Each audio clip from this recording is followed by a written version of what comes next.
거룩한 성찬을 위하여 라는 제목으로 말씀을 전하겠습니다.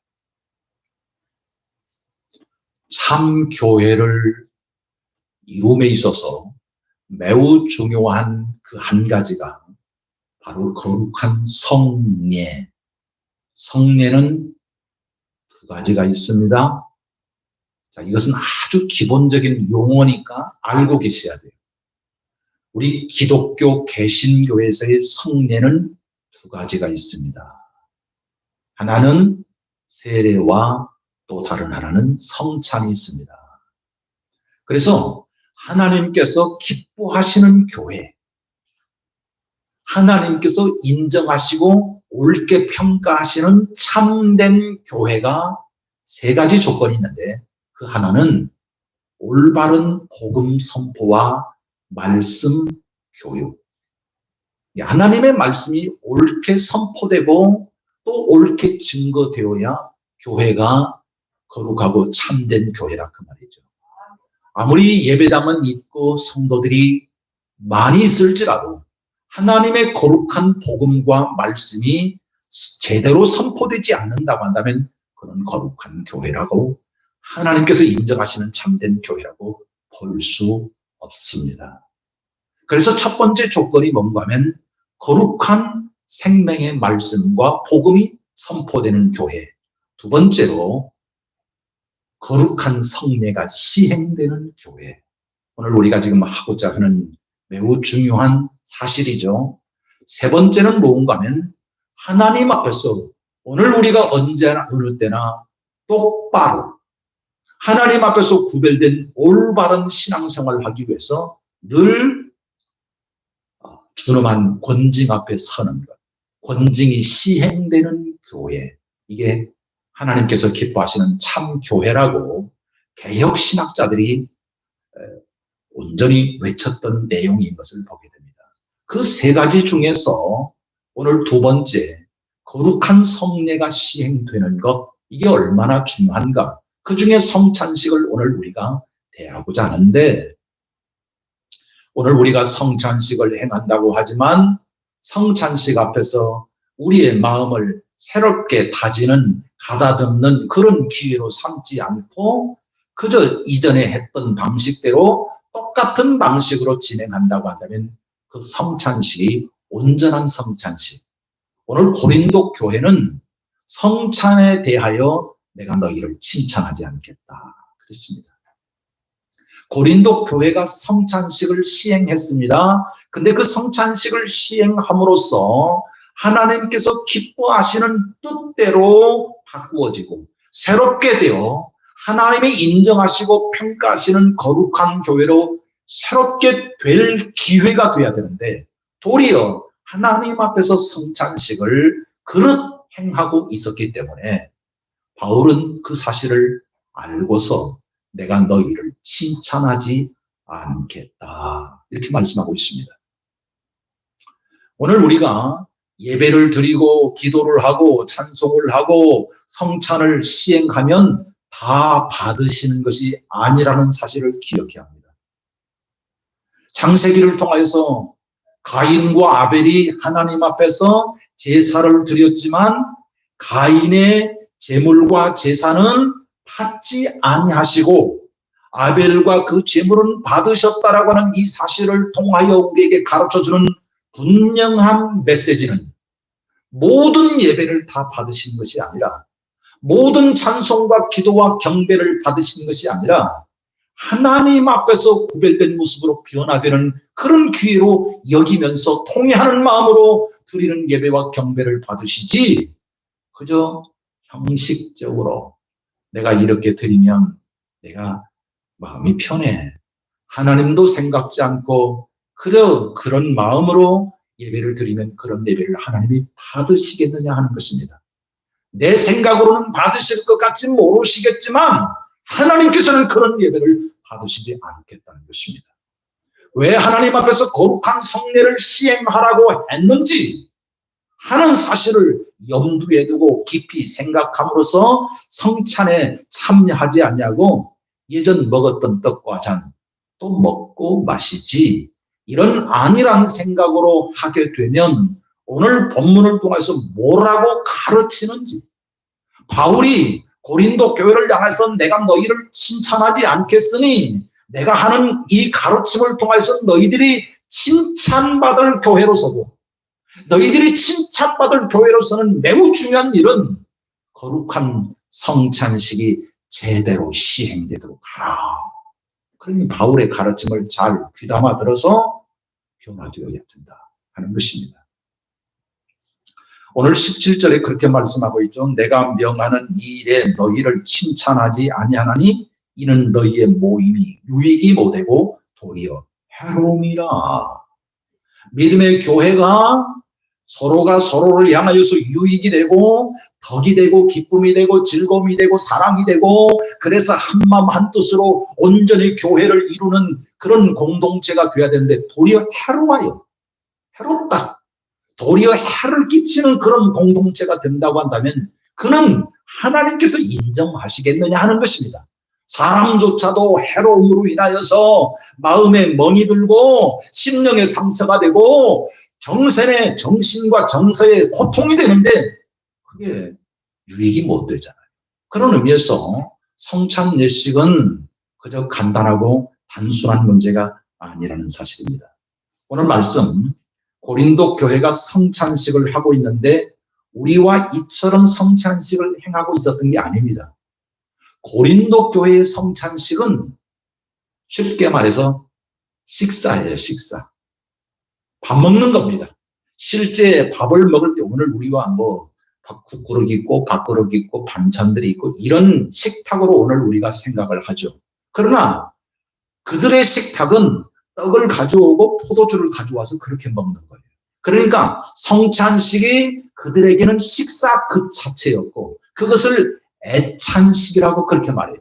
성찬식이 오늘 제가 오늘 새벽예배 마치고 나서 떡을 잘라서 이렇게 놓았고 잔을 따라서 이렇게 놓았지만 이런 형태로 딱 준비하는 목사가 있어서 우리가 같이 먹고 마시는 성찬식을 하지만 고린도 교회 성찬식은 이렇게 하지 않았습니다. 그냥 식사라니까요. 식사.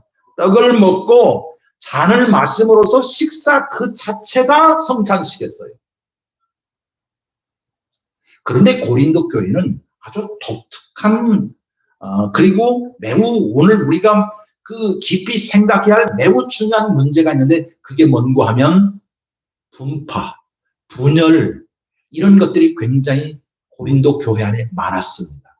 예를 들어서 고린도전서 1장, 2장, 3장까지의 내용을 보게 되면 끊임없이 각 파들이 있어요. 예를 들어서 게바파, 베드로파, 그 다음에 바울을 좋아해서 바울을 따르는 바울파, 또 아볼로라고 하는 사람이 있었는데 아볼로를 중심으로 해서 이루고 있는 또 다른 파, 또 예수님을 좋아했던 그리스도를 좋아했던 그리스도파, 이렇게 네 종류의 파가 있었어요. 무슨 양파 껍질 벗기는 것도 아니고 무슨 마늘 쫑 내는 것도 아니고 이렇게 한 통 속에 여러 가지 네파가 있는, 소위 말해서 교회의 분열주의가, 교회 안에 분파주의가 가득했던 곳입니다. 어떻게 예수 그리스도로 말미암아 말씀으로 말미암아 한마음 한뜻 되어 한몸된 교회를 이루어야 되는데 교회 안에 각각 다른 분파가 있다고 한다면 이런 참 하나님 앞에서 덕스러운 모임이라고 말할 수가 없는 것이죠. 오늘 우리가 살아가는 과정 가운데 팔은 안으로 굽죠. 그렇죠? 팔이 밖으로 굽어진 사람이 있습니까? 정형외과 빨리 가보셔야 됩니다. 팔은 안으로 굽습니다. 그래서 오늘 우리가 살아가는 가운데 조금이라도 안면이 있고 이름이라도 같은 어떤 그런 느낌이 있고 같은 고향 사람이면 그 사람 좋아해서 그 사람 중심으로 학교 중심으로 이렇게 모일 수 있는 것이죠. 오늘 우리가. 그러나 아무튼지 교회 안에서는 그런 지역색, 어떤 학연, 지연, 그 다음에 무슨 여러 가지 어떤 가지고 있을 수 있는 다양한 내용들로 말미암아 분파를 이루는 형태는 교회의 덕이 되지 못합니다. 할 수만 있으면 그것을 우리는 다 예수 그리스도 앞에 내려놓고 그리스도 중심으로 교회를 이루어 나가는 그런 모임이 되어야 되겠죠. 아무튼 이 고린도 교회는 그것뿐만 아니라 교회 안에 오늘 우리가 좀 신중하게 생각해야 할 내용이 있는데 그게 뭔가 하면 오늘 우리 금산교회 안에도 경제적인 차이가 있습니다. 어떤 사람은 잘 사신, 경제적으로 부유함으로 잘 사신 분이 있는 반면에 어떤 분은 굉장히 힘들게 하루하루 연명하는 것조차도 매우 힘들게 살아가는 이런 차등이 얼마든지 있을 수 있잖아요. 오늘 우리가 똑같이 재산 1억씩, 똑같이 1억씩, 또 가지고 있는 통장에 동산도 뭐 예를 들어서 200만 원씩 이렇게 있는 게 아니지 않습니까? 어떤 사람은 많이 있는 사람이 있는 반면에 어떤 사람은 적게 있듯이 고린도 교회 안에도 당시에는 사회적인 어떤 구조가 주인들이 있는 반면에 또 노예들이 있었단 말입니다. 고린도 교회 안에 노예들, 종들이 있었어요. 그러니 이 노예들, 종들은 예수를 믿는다 하지만 저들이 정확한 시간에 모일 수가 없어서 주인의 지시에 따라서 일을 하고 예배 시간에 맞춰서 헐레벌떡 가서 오늘 성찬식이니까 성찬을 행해야 되겠다라고 생각하고 제대로 못 모시지 않은 상태로 교회 갔더니 이미 교회 안에 주인들, 재물이 많이 있고 그래서 그 재물을 가지고 있어서 교회 오늘 성찬식에 음식을 가지고 올 수 있는 사람들, 음식을 다 집에서 가지고 왔어요. 교회에서 따로 준비하는 게 아니라. 그래서 가지고 와서 놓여져 있는 그 음식을 먹고 마심으로 인하여서 먼저 누리는 사람이 있었어요. 그러니까 가진 자, 그리고 얼마든지 도시락을 싸가지고 와서 식탁을 베풀 수 있는 사람들은 이미 먹고 배불렀고 마셔서 취하고 있었어요. 이게 고린도 교회형 성도들이었어요. 근데 나중에 이제 노예들, 종들이 그들이 예수 믿었습니다. 그들이 주인의 지시에 따라서 모든 일을 마치고 아이고 오늘 성찬식인데 빨리 가야지 하면서 고린도 교회로 막 헐레벌떡 바람질하여서 왔는데 먹을 게 하나도 없는 거예요. 제가 집사람으로부터 얘기를 들었는데요. 동창회 모임을 하는데 제 시간에 안 가면 음식이 없답니다. 오늘 6시에 동창회 모임인데 한 10분, 20분쯤 먹으면 자기들이 다 먹고 없대요. 이런 동창회 좋은 모임일까요? 동창이라면 그래도 함께 기다려주고 그래서 조금 늦는가 보다 그러면 조금 기다려줘서 참아주고 그래서 함께 식탁을 나누는 게 옳지. 그것도 그렇지 않습니까?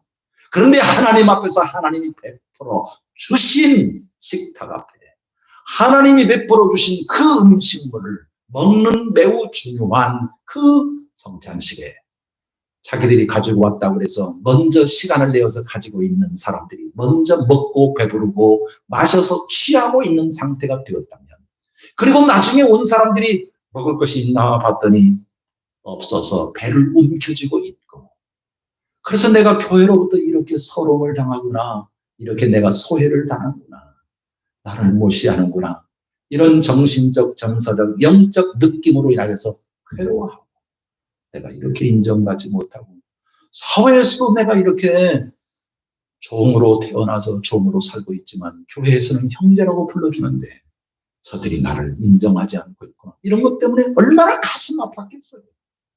지금 그 모습을 지금 바울이 지금 보고 있는 거예요.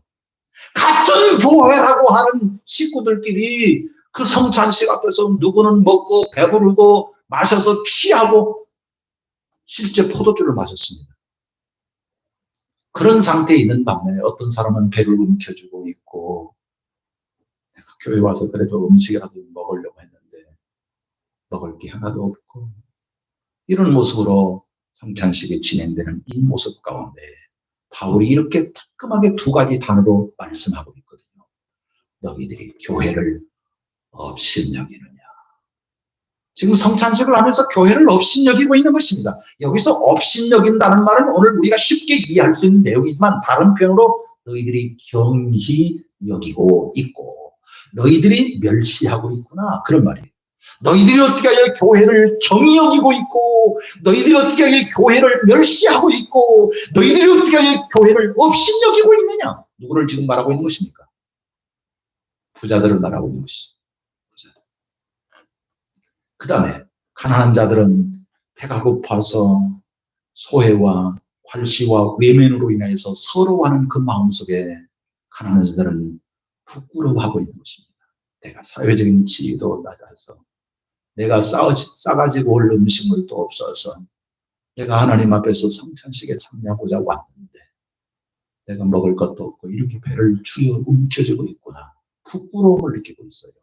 이 부끄러움을 준다라고 하는 것은 그 자체로도 오늘 우리에게 의미가 있지만 그 말씀 속에서는 모욕감을 주는 겁니다. 가난한 자들에게 모욕감을 주는 거예요. 교회를 업신여길 뿐만 아니라 가난한 자들을 모욕감을 주어서 창피해 죽겠네. 이런 느낌을 가지고 있는 모임이 고린도 교회고, 그 모임 가운데 성찬식을 그렇게 하고 있으니 바울이 칭찬할 수 있을까요? 없죠. 어떻게 하면 하나님 앞에서 거룩한 성찬식을 할까? 저는 늘 고민입니다. 그래서 우리 교회가 성찬식을 1년에 봄, 가을에 2번 하다가 이제 4번 분기별로 합시다. 제가 신학교 다닐 때 예배학을 가르치는 교수님께서 매달 1번씩은 성찬식을 해야 합니다. 사실은 로마 카톨릭에서 개신교가 분열될 때, 종교 개혁을 단행할 때 루터, 칼빈, 윙글리 이런 종교 개혁자들이 이 성찬식에 대한 아주 첨예한 이 싸움을 싸웠거든요. 근데 로마 카톨릭 천주교에서는 지금도 미사를 드릴 때마다 성찬식을 해요. 매번 예배를 드릴 때마다 성찬식을 해요. 거기에 대한 반발로 우리 그런 성찬식 안 하겠어 해서 종교 개혁을 단행하면서 개신교회가 성찬식에 대한 약간의 문제점이 발생되고 왔습니다. 지금까지. 그래서 어느 교회에서는 아예 성찬식 말고 말씀 중심의 교회 옳습니다. 지당합니다. 그렇게 해야 합니다. 그러나 말씀과 성례는 함께 가는 거예요. 그런데 말씀은 소중히 여기면서 성례는 로마 카톨릭에 비해서 그것을 낮게 여긴다고 한다면, 주님의 몸과 주님의 흘리신 그 피를 참여하는 이 성찬식을 소중히 여기지 않냐고 낮게 여긴다고 한다면, 오늘 고린도 교회 성도들 가운데 부자들이 교회를 업신은 여기는 것과 일반이라 저는 그렇게 해석하고 싶어요. 그렇게 해야 되겠습니까? 그렇게 하면 하나님께서 기뻐하지 않잖아요. 어떻게 하면 거룩한 성례가 실행되어서 하나님이 기뻐하시고 인정하시는 교회로 회복되기도 하고 변화되기도 하고 우뚝 서기도 하고, 그래서 점점점 자라가는 믿음의 공동체를 이룰 수 있어야 되겠는데, 그래서 오늘 우리가 말씀을 복음 선포와 말씀을 잘 선포함으로 가르침으로 인하여서 오늘 우리의 신앙이 성장하지만 주님이 베풀어 주신 식탁을 먹어야 우리가 성장하거든요. 우리 하루 3끼 먹어야 오늘 우리가 활동하는 에너지가 있듯이 오늘 우리에게 주님께서 베풀어 주신 식탁에 참여해야, 식탁에 아름답게 참여함으로써 오늘 우리의 신앙의 에너지가 되어야 되는데, 이것을 무참하게 오늘 우리가 과소평가하는 것은 하나님 앞에 합당치 않다라고 보는 거죠.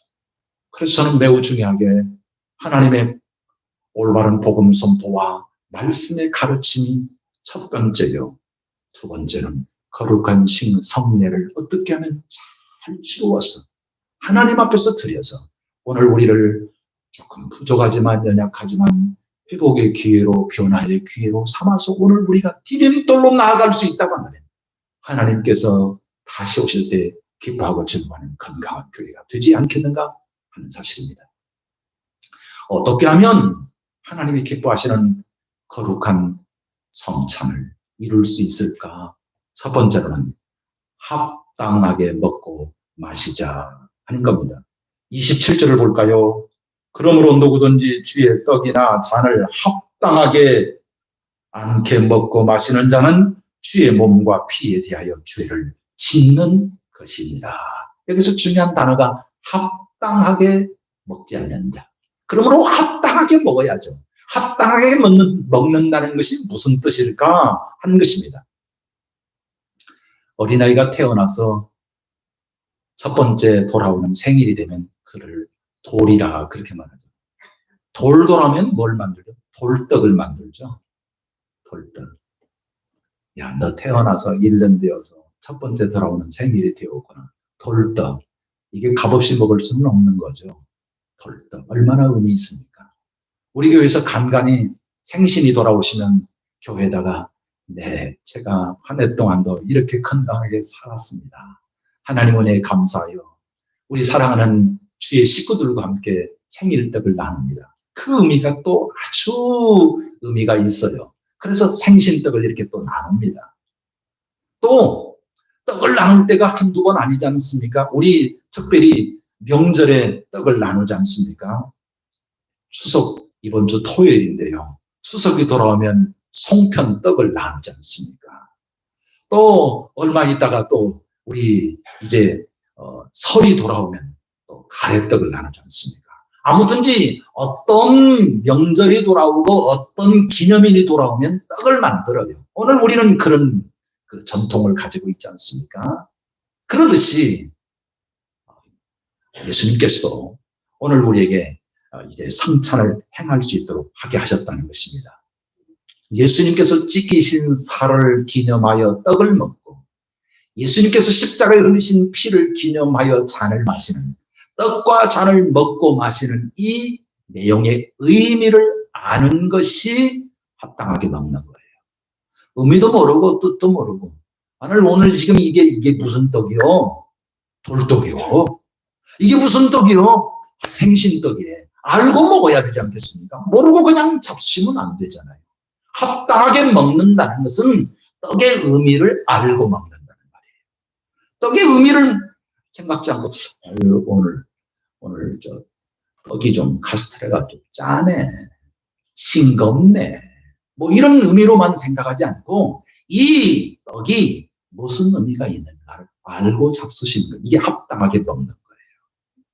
그러니 예수님께서 십자가에 피 흘려 주심으로 인하여서 그 죽음을 기념하여서 지금 성찬식에 참여하는 거니까 여기서 기념하다라고 하는 헬라어 단어가 아남네시스라고 하는 단어인데 그저 생각하다 그런 뜻입니다. 다시 한번 생각하여서 떠올리다, 이게 기념 아니겠습니까? 그러니까 성찬식에 참여함으로써 주의 죽으심을 기념함으로써 주께서 죽으심으로 인하여 오늘 우리에게 다시금 말씀으로 들려주심으로 복음을 믿게 하셨는데 입으로 먹게 하심으로 인하여 다시금 믿도록 역사하시는 그 은혜를 식탁을 배설해 주심으로써 오늘 우리에게 주신 것이다 그 말입니다. 자, 보세요. 오늘 우리가 복음을 믿음으로 만나 귀로 들어서 믿음으로 말미암아 구원에 이르지만 오늘 우리가 입으로 예수 그리스도의 십자가의 죽으심과 부활을 기념하는 떡과 잔을 입으로 먹음으로 인하여 더욱더 확신함에 이르는 그런 매우 중요한 의미가 이 성찬식에 담겨져 있다는 말입니다. 예수 그리스도의 십자가의 죽으심으로 인하여 나의 옛사람이 죽고 다시금 예수 그리스도의 십자가에 흘리신 그 보배로운 피로 말미암아 우리를 새 언약 백성 삼으심으로 인해서 살아나서 하나님의 자녀가 되고 백성이 되었다라고 하는 이 사실 앞에 오늘 저와 여러분이 하나님의 구원받은 백성이로구나. 오늘 우리의 신분과 우리의 존재를 다시 한번 확인하는 자리. 이게 성찬식이에요. 이 성찬식.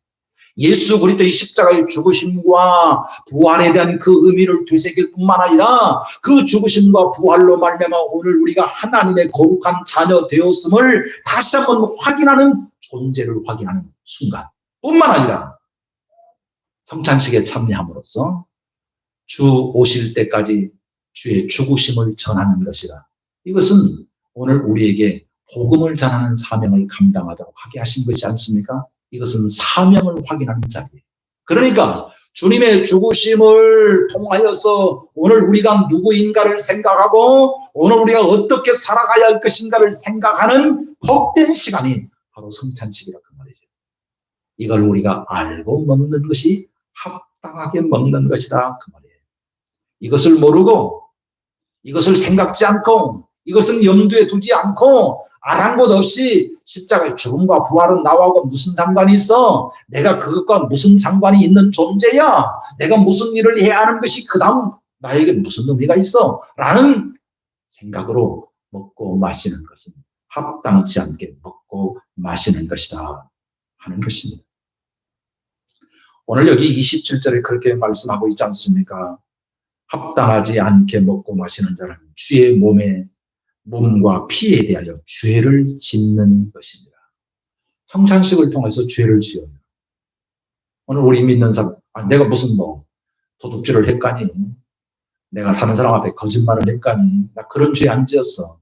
이렇게 흔히들 얘기하는데 우리 믿음의 사람들은 죄의 범위가 넓어요. 죄의 범위가 굉장히 크고 많아요. 그래서 성찬식을 우리가 바로 행하지 않으면 죄 짓는 거라고요. 죄 짓는 거예요. 그래서 합당하게 먹고 마셔야 된다 하는 것이고요. 두 번째, 분별하여 먹고 마시라 하는 것입니다. 분별하고 먹고 마시는 거죠. 29절을 볼까요? 주의 몸을 분별하지 못하고 먹고 마시는 자는 자기의 죄를 먹고 마시는 것이라. 여기 생각 없이 먹고 마시지 말라는 것입니다. 자, 의미도 알고 나의 존재가 무엇인가를 확인하고 하나님 앞에서 어떤 일을 감당해야 할 사명이 있는 사람인 것을 생각하는 확인의 자리를 알고 먹는다고 한다고 하는 사실을 알았다면 내가 이 떡을 또 이 잔을 내가 먹고 마실 수 있는 사람이 되는 것인가 하는 것을 생각하는 것입니다. 그래서 성찬식은 한 주 전에 광고해요. 그래서 한 주 전에 광고하여서 한 주간 동안 생각하여서 내가 하나님의 거룩한 성찬에 참여할 사람인가? 사람이 아니라고 한다면 사람이 되기 위하여 내가 어떻게 하면 하나님 앞에서 이 성찬식에 참여함으로써 죄를 먹고 마시지 않으므로 내가 돌이켜야 할 것인가? 회개의 기회로 삼고 그래서 성찬식에 참여할 수 있도록 하게 하는 것이어야 되는데 아무런 생각 없이 한 주간의 광고는 그냥 성찬식이 있는가 보다고만 생각할 문제가 아니라 나를 돌아보라는 것이에요. 나를 돌아보지 않으면 분별 없이 먹고 마시는 거예요. 여기서 중요한 분별 있는 삶은 뭐냐면 자기를 살피는 거예요. 자기를 살피는 거예요. 지금 이게 떡과 잔이 어떻게 있는가 이렇게 살피는 이것이 아니라 나의 영혼의 상태, 나의 심령의 상태, 나의 삶의 상태를 살피는 거예요. 여기서 살피다라고 하는 헬라어 단어가 도키마조라는 말인데 시험해보는 거예요. 내가 과연 성찬식에 참여할 사람으로 합당한가? 내가 성찬식에 오늘 우리가 나를 누군가가 식탁에 초대하면 내가 그 자리에 가서 그 밥을 먹을 수 있는 사람인가? 이렇게 자기 자신을 돌아보잖아요. 그 자리에 내가 참여하면 안 될 것 같은데 괜히 나를 생각해서 누군가 불러줬는데 가서 잘못 그 밥 먹었다는 이게 올무에 걸릴 것 같아. 우리가 그런 사회 관계 속에서 그런 일이 있을 수 있잖아요. 자, 주님께서 거룩한 식탁을 배설해 놓았습니다. 내가 먹을 수 있는 사람인지 여부를 돌아보는 것입니다. 의미도 알고 나의 존재도 확인하고 내가 어떤 일을 감당해야 할 사람으로 확인하는 그런 자리가 이 성찬식이라고 하는 사실을 알았다고 한다면 내가 과연 합당한가? 참여할 수 있는 사람으로. 내가 하나님의 거룩한 백성으로 내가 합당한가? 죄 짓지 않고 구별된 사람으로 내가 살아왔는가? 하나님께서 나에게 주신 은사가 있고 직분이 있는데 그 직분을 내가 충성되이 감당하면서 살아왔는가? 내가 가정을 이루면서 가장으로서 혹은 어머니로서 남편으로서 아내로서 과연 합당하게 하나님이 기뻐하시는 부부로서 또 가정의 부모로서 합당하게 살아왔는가? 이걸 살피는 거예요. 도끼마죠. 이걸 살피라고 하는 것이에요. 살피지 않고 먹고 마시면 자기 죄를 먹는 거예요. 자기 죄. 이것만큼 참 안타까운 것은 없지 않습니까? 우리가 음식을 먹어서 그 음식이 소화 흡수되어 오장육부 사지백지에 퍼져서 그것이 힘이 되고 에너지가 되어서 우리가 활동하는 데에 양식이 돼야 되는데 오히려 먹음으로 인하여서 그게 약이 아니라 독이 된다고 한다면 어떻게 되겠습니까? 하는 말씀이에요. 오늘 고린도 교회는 이게 약이 아니라 독이 되었어요. 왜냐하면 합당하지 않게 먹고 마실 뿐만 아니라 분별하여 먹고 마시지 않았기 때문에 그게 독이 되었어요. 그래서 30절에 그렇게 말씀하고 있는 것입니다. 약한 자가 있고 그러므로 너희 중에 약한 자와 병든 자가 많고 잠자는 자도 적지 아니하니. 여기서 잠잔다는 말은 죽었다는 말이에요.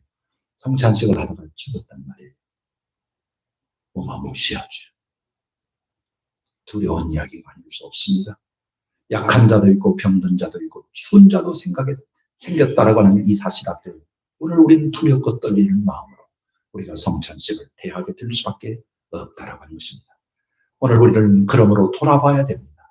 성찬식을 한 주 전에 광고하면 나를 돌아보고 나는 원수진 사람은 없는가? 다른 사람과 원수 관계로서 여전히 시기하고 질투하고 미워하는 감정으로 내가 살아오진 않는가? 내가 그런 마음으로 이 성찬의 떡과 잔을 먹고 마실 수 없단 말이에요. 그러면 오히려 자기 죄를 먹는 것이 된다 그 말이에요. 그러니 끊임없이 나를 돌아보는 것입니다. 내가 하나님 앞에서 하나님의 부르심을 받아서 믿음의 사람이 되었는데, 그래서 한 주에 광고하는 것은 끊임없이 매 순간마다 기도 안에서 나를 돌아보고 나의 심령의 상태, 영혼의 상태, 가정의 상태, 삶의 환경의 상태, 모든 것을 세부적으로 조목조목 내어서 돌아보는 그런 기회가 되어서 그릇 행하고 잘못 행하였으면 바로 잡는 기회. 주님의 죽으심을 기념하는 이 성찬식에 나를 바로잡는 기회로 주님이 인도해 주셔서 내가 그동안에 어그러진 모습으로 살아왔으니 다시금 새롭게 사는 새 출발의 기회로 하나님께서 성찬식을 우리에게 주신 것입니다. 그러므로 그것을 옳게 선용해야 하는 것이 바로 성찬식이죠. 그러기 위해서는 나를 도kim 아주 시험하여서 돌아보는 것, 이게 매우 중요하다 하는 것입니다. 고린도 교회는 그러므로 기다리라는 것입니다. 합당하게 함께 먹고 마시기 위해서는 33절부터 34절까지 기다리라 하는 것입니다. 고린도 교회 성찬식은 부자들의 모임이 되고 말았습니다. 부자들의 사교장이 되고 말았습니다. 부자들만 먹고 부자들만 마시고 그래서 흥청망청 이제 자신들의 사교장이 되고 말았으니 가난한 자들은 배를 움켜쥐고 배고픔으로 소외와 괄시를 당하고 스스로의 부끄러움 속에서 교회 공동체의 의미가 있나 이런 생각을 하고 있으니 부자들에게는 사교편이 되었지만 가난한 자들에게는 부끄러움과 고통이 될 수밖에 없었는데 이러한 빈부의 격차로 말미암아 성찬식을 어그러지게 하지 말고 어떻게 하라고요? 33절을 보겠습니다. 33절. 그런즉 형제들아 먹으러 모일 때는 서로 기다리라. 여기서 중요한 단어가 기다리라. 기다리라. 그렇죠? 추석이 돌아오면 부모님이 사랑하는 자녀들의 소식을 기다립니다. 사랑하는 자녀들이 혹은 방문하기를 기다립니다. 전화 주실 것을 서로 또 기다립니다. 부모님은 기다립니다. 그렇죠? 사랑하기 때문에 기다립니다. 부자가 왜 가난한 자들을 못 기다립니까? 배는 고플지라도 나보다도 가난한 사람들이 저 종들이 헐레벌떡 노동하고 나서 먹지 않고 뛰어올 것을 생각하면 나보다도 더 배고플 것이니 저들과 함께 먹자. 기다리라. 이 기다림 속에는 뭐가 담겨 있어요? 사랑이 담겨져 있어요. 사랑이 담겨져 있어요. 성찬식을 통해서 사랑을 확인하고 서로에게 사랑을 주어 아름다운 공동체를 이루라 하는 뜻이 기다려 라는 뜻이 담겨져 있는 것입니다. 기다림은 사랑입니다. 사랑하기에 기다리는 것입니다. 또한 기다림은 믿음입니다. 형제를 맡기고 사랑하는 마음에서 기다리는 믿음이어야 하는 것이죠. 오늘 저와 여러분이 성찬식을 우리가 참여하게 될 텐데 서로 사랑하고 서로 아끼는 마음으로 축복하고 그런 가운데 오늘 우리가 떡과 잔에 참여하여서 하나님께서 우리의 모임을 기뻐하시고 인정하시고 칭찬하시고 평가하시는 그런 복스러운 신앙 공동체, 교회를 이루어가는 저와 여러분이 될 수 있게 주님의 이름으로 축원합니다. 하나님 우리 아버지 감사합니다. 이 아침에도 우리를 불러주셔서 주의 말씀으로 권고하시고 거룩한 성찬을 위하여 어떻게 하면 떡과 잔에 참여할 것인가를